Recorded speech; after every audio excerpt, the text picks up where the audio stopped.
మొదట ఎందుకు ఈ ప్రత్యక్షత ఇవ్వబడింది? ప్రత్యక్షత ఇవ్వటానికి అవసరమేంటి? 13వ వచనంలోనే కనిపిస్తుంది కదా, సహోదరులారా, నిరీక్షణ లేని ఇతరుల వలె మీరు దుఃఖపడకుండు నిమిత్తము. మనుషులు ఏం పడుతున్నారట?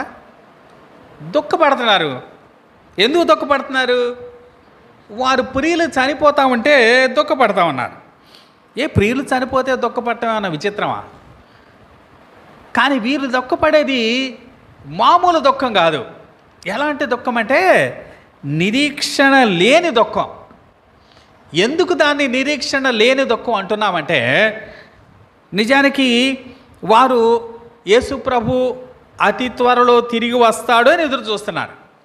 అంటే వారు బ్రతికుండగానే యేసు ప్రభు వస్తాడు అని ఎదురు చూస్తూ ఉన్నారు. కాబట్టి వారు దినదినం ఈరోజు వస్తాడు అని ఎదురు చూస్తూ ఉన్నారు.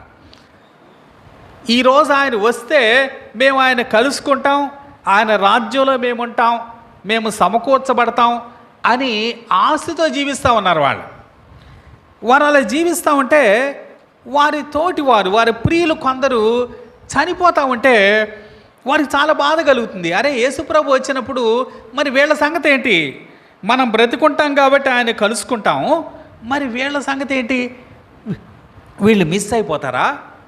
అంటే ప్రభుతో పాటు వీళ్ళు ఉండరా అని వాళ్ళకి మామూలు దుఃఖం కాదు, అది తీవ్రమైన దుఃఖం కలుగుతుంది. అంటే ఇంకా మళ్ళీ వీళ్ళని మనం చూడం అని కదా. కాబట్టి ఈ ప్రత్యక్షత ఇవ్వటానికి మొదటి కారణం ఏంటంటే వారు వారి ప్రియులను బట్టి దుఃఖపడతా ఉన్నారు.